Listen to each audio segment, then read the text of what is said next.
آج کی ویڈیو میں ہم رانا ثناء اللہ کی دلچسپ لائف سٹوری سنائیں گے۔ رانا ثناء اللہ کا تعلق کس خاندان سے ہے، ان کے والدین کیا کام کرتے تھے، ابتدائی زندگی کہاں کیسے گزری، تعلیم کتنی حاصل کی، شادی کس سے کی، اولاد کتنی ہوئی۔ سیاست میں آنے سے پہلے رانا صاحب کے کیا شغل تھے، نون لیگ سے پہلے یہ کون سی پارٹی میں تھے۔ آپ کو یاد ہوگا عمران خان کے دور میں ان پر ہیروئن کا کیس بنا تھا۔ اس کیس کی مکمل تفصیل آپ کو سنائیں گے۔ اس کیس کا انجام کیا ہوا تھا جب رانا صاحب نے اسمبلی میں کھڑے ہو کر قرآن اٹھا کر حلف دیا تھا کہ اگر میں نے کبھی ہیروئن کا کاروبار کیا ہو تو خدا کی مجھ پر لعنت ہو۔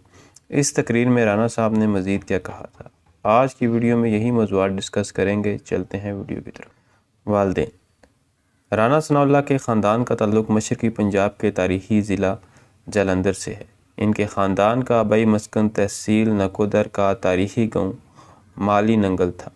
یہ خاندان کھوکر راجپوت برادری کا ایک زمیندار گھرانہ تھا۔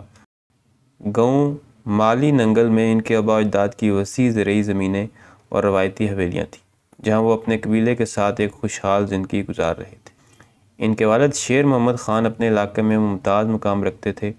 اگست 1947 میں برصغیر کی تقسیم کے ساتھ ہی ضلع جالندھر اور بالخصوص نکودر کے علاقے میں بھی سکھ اور ہندو بلویوں نے مسلمانوں کی آبادیوں پر حملہ کرنا شروع کر دیا۔ جب فسادات کی آگ گاؤں مالی ننگل تک پہنچی تو شیر محمد خان نے آباء و اجداد کے گھر چھوڑ کر اپنے خاندان کی حفاظت کے لیے پاکستان ہجرت کرنے کا فیصلہ کیا۔ جالندھر سے ہجرت کر کے ان کا قافلہ پاکستان میں داخل ہوا۔ حکومت پاکستان نے شیر محمد خان کے خاندان کو چھوڑی گئی زمینوں کے بدلے موجودہ فیصل آباد کے علاقے میں زرعی رقبہ الاٹ کیا۔ بچوں کے مستقبل کو سنوارنے کے لیے شیر محمد خان نے فیصل آباد کے مشہور علاقے سمن آباد میں ایک گھر خریدا۔ سمن آباد میں گھر خریدنے کا بنیادی مقصد یہ تھا کہ رانا ثناء اللہ اور ان کے بہن بھائیوں کو شہر کے اسکولوں اور کالجوں کی سہولیات میسر آئیں۔ ابتدائی زندگی رانا ثناء اللہ 1 جولائی 1955 کو پنجاب کے شہر لائل پور میں پیدا ہوئے۔ ان کا تعلق ایک کھوکر راجپوت خاندان سے تھا۔ رانا ثناء اللہ نے اپنی بنیادی اسکولی تعلیم فیصل آباد کے مقامی سرکاری اسکولوں سے حاصل کی۔ میٹرک اور انٹرمیڈیٹ کے بعد انہوں نے فیصل آباد کے تاریخی ادارے گورنمنٹ کالج آف فیصل آباد میں داخلہ لیا۔ یہاں سے انہوں نے BCom کی ڈگری حاصل کی۔ انہوں نے Punjab university law college Lahore میں داخلہ لیا، وہاں سے LLB کی ڈگری حاصل کی۔ رانا صاحب نے 1970 کی دہائی کے آخر میں فیصل آباد کی مقامی عدالتوں میں بطور ایڈوکیٹ اپنے کیریئر کا آغاز کیا۔ وہ بنیادی طور پر کرمنل اور سول مقدمات کی پیروی کرتے تھے۔ رانا ثناء اللہ ڈسٹرکٹ بار ایسوسی ایشن فیصل آباد کے انتہائی متحرک رکن بھی رہے۔ وکالت کے اسی دور میں انہوں نے 1980 کی دہائی کے آخر میں باقاعدہ سیاسی سفر کا آغاز کیا۔ شادی رانا ثناء اللہ کی شادی نبیلہ ثناء اللہ سے ہوئی۔ شادی کیسے ہوئی؟ یہ ارینج میرج تھی، والدین کی مرضی سے۔ دونوں خاندان فیصل آباد میں ایک ہی محلے کے پڑوسی تھے۔ رانا ثناء اللہ اور نبیلہ کے درمیان تقریباً 10 سے 12 سال کا عمر کا فرق ہے۔ نبیلہ خود کہتی ہیں کہ شادی سے پہلے انہیں رانا ثناء اللہ پسند نہیں تھے، لیکن ان کی والدہ نے یہ رشتہ طے کیا۔ ان کی ایک بڑی بہن کا بھی اس رشتے میں کردار تھا۔ ان کی ایک بیٹی اقرا ہے۔ ان کا داماد احمد شہریار ہے جو سیاست میں بھی فعال ہے۔ ان کا ایک پوتا حسن بھی ہے جنہیں خاندان بہت پیار کرتا ہے۔ نبیلہ ثناء اللہ اکثر اپنے شوہر کے ساتھ میڈیا پر نظر آتی رہتی ہیں۔ 2019 میں جب رانا ثناء اللہ منشیات کیس میں گرفتار ہوئے تو نبیلہ نے کھل کر ان کا دفاع کیا اور پریس کانفرنس بھی کی۔ رانا ثناء اللہ کے ہیروئن کیس کی کہانی 1 جولائی 2019 کی دوپہر رانا ثناء اللہ اپنے آبائی شہر فیصل آباد سے پارٹی کے ایک اجلاس میں شرکت کے لیے لاہور جا رہے تھے۔ جب ان کی گاڑی فیصل آباد لاہور موٹر وے کے قریب پہنچی تو ANF کی گاڑیوں نے انہیں گھیر کر روک لیا۔ ANF کے اہلکاروں نے انہیں گاڑی سے اتارا اور ان کی گاڑی کو تحویل میں لے کر لاہور ہیڈ کوارٹرز منتقل کر دیا۔ کچھ ہی دیر بعد خبروں میں یہ دعویٰ سامنے آنے لگا کہ رانا ثناء اللہ کی گاڑی کے سائیڈ ڈور یا سوٹ کیس سے 15 کلو گرام ہیروئن برآمد ہوئی ہے۔ یہ خبر ملک بھر کے میڈیا پر ایک دھماکے کی طرح پھیلی، کیونکہ رانا ثناء اللہ اس وقت اپوزیشن کے سب سے زیادہ منہ پھٹ رہنما سمجھے جاتے تھے۔ گرفتاری کے بعد اس وقت کے وفاقی وزیر داخلہ اعجاز شاہ اور DG ANF major general Arif Malik نے پریس کانفرنس کی۔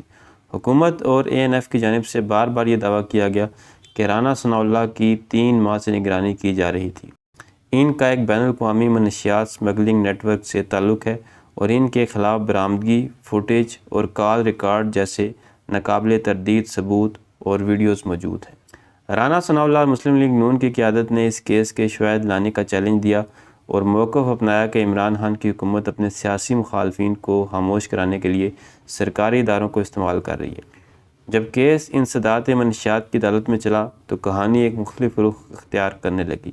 مہینوں گزرنے کے باوجود ANF عدالت میں وہ ویڈیوز پیش نہ کر سکی جس کا پریس کانفرنسز میں دعویٰ کیا جاتا رہا۔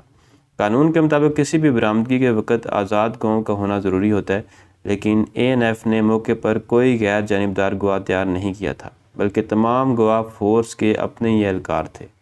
ہیروئن کے نمونے لیبارٹری اور مال خانے میں جمع کرانے کے وقت بھی قانونی لوپ ہولز سامنے آئے۔ رانا ثناءاللہ نے لاہور کی کوٹ لکھپت جیل کے ڈیتھ سیل میں تقریباً 6 ماہ کا عرصہ گزارا۔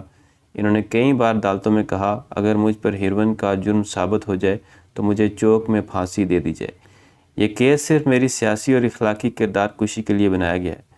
24 دسمبر 2019 کو لاہور ہائی کورٹ نے ان کی ضمانت منظور کی اور تفصیلی فیصلے میں لکھا، معاملے میں شدید قانونی نقائص اور شکایات موجود ہیں۔ دسمبر 2022 میں جب عمران خان کی حکومت ختم ہو چکی تھی اور نگران یا اتحادی دور حکومت تھا، اس کیس کا حتمی فیصلہ آیا۔ عدالت کے سامنے وہ تمام پولیس اہلکار اور ANF کے اہلکار پیش ہوئے جنہیں اس کیس میں گواہ بنایا گیا تھا۔ انہی گواہوں نے عدالت کے سامنے ایفیڈیوٹ دیا کہ انہوں نے رانا ثناءاللہ کی گاڑی سے کوئی منشیات برآمد ہوتے نہیں دیکھی۔ انہیں نہیں معلوم کہ سوٹ کیس کہاں سے آیا اور گاڑی میں کیسے رکھا گیا۔ ان کے دستخط کاغذات پر زبردستی یا معمول کی کارروائی کے تحت لیے گئے۔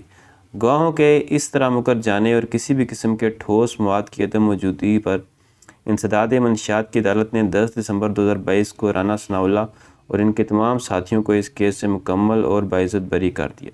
یہ بات بہت اہم ہے کہ رانا ثناءاللہ نے جولائی 2019 میں ہیروئن کیس میں ضمانت پر رہائی کے بعد قومی اسمبلی کے ایوان میں مقدس قرآن اٹھاتے ہوئے اور اس پر ہاتھ رکھ کر کہا تھا، میں اس مقدس قرآن کو ہاتھ میں اٹھا کر اور اس پر ہاتھ رکھ کر حلفاً یہ بات کہتا ہوں کہ میرے خلاف بنایا گیا ہیروئن کا کیس مکمل طور پر جھوٹا، من گھڑت اور سیاسی انتقام پر مبنی ہے۔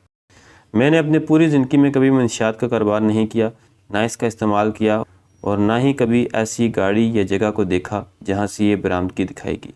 انہوں نے مزید شدید الفاظ استعمال کرتے ہوئے کہا تھا، اگر میں نے کبھی منشیات کا کاروبار کیا ہو یا میری گاڑی میں واقعی ہیروئن موجود ہو جو مجھ سے برآمد ہوئی ہو تو اللہ کا عذاب اور لعنت ہو مجھ پر، میری نسلوں پر اور میری آنے والی نسلوں پر۔ اور اگر یہ کیس مجھ پر جھوٹا بنایا گیا ہے اور جن لوگوں نے مل کر یہ میرے خلاف منصوبہ بندی اور کارروائی کی ہے تو اللہ تعالیٰ کا عذاب اور لعنت ان پر اور ان کے خاندانی اور سیاسی مستقبل پر نازل ہو۔ تو دوستو، یہ تھی میری آج کی ویڈیو پسند آئے تو چینل کو سبسکرائب کریں۔ ملتے ہیں اگلی ویڈیو میں، تب تک اللہ حافظ۔